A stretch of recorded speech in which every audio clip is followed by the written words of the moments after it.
now. Before you heard the sound, now.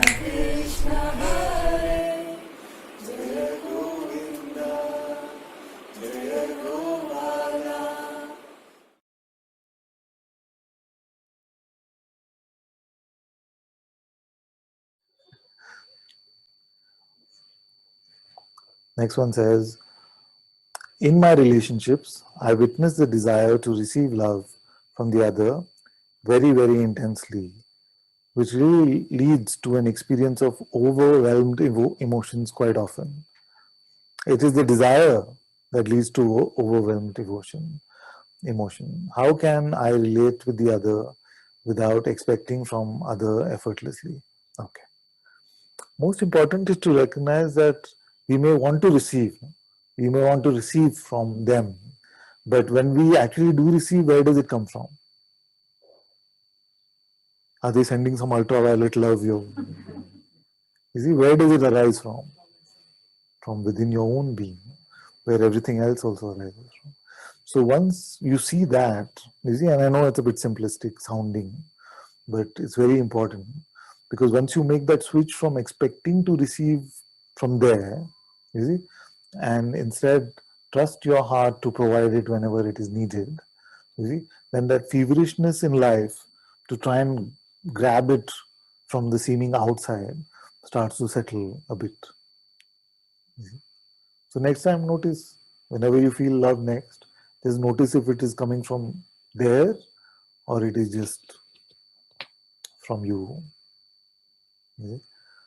So, so then you start trusting the source of love more, because if it was dependent on the ever-changing play of perceptions in this waking state, then it could never be counted on.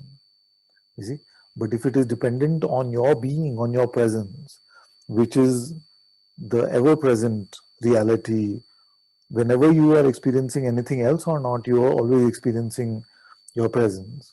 You see, once you trust your presence to be the source of love, then you don't have to be so feverish about getting it from outside. You see, then you may even find that your position changes. You see, you're not so interested in receiving, because you may find that there is a full dam, there's a full river of love inside you already. So you're not so much then grasping or asking for love from outside. You may feel like, I have so much, how can I share this? Is it? Maybe we are going too far, but it may happen that way. That once you discover the source of love, you may find that it's infinite. You see, so you just feel like there's so much. You don't have love, come. You see, so rather than the receiver, you may want to just share. You may just want to share. Then you say, how can I relate with the other without expecting from them? You see? In this way, you have to determine really what is the source of love. And if you want to go even deeper, you may want to determine what you are actually. You see? Even more importantly than where love comes from, it is very important to figure out who is that you that wants love. This bundle of food does not understand love. No? It may understand physicality, you see, but it does not understand love. You see, so the you that wants love or wants to receive love or wants to be loved, who is that one? If it is not this body, that could be a worthwhile exploration, because I feel like we must be able to determine what we want only after we determine who we are. You see, and it cannot just be a conceptual determination. Like you may say, I'm the soul or I'm the Atma.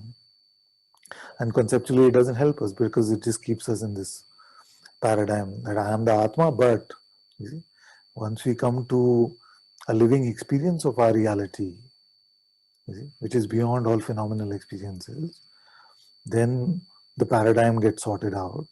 You see, what are you really? You see? So, um, I realize that I may have gone much further than the brief in the question, but something here can't stop itself.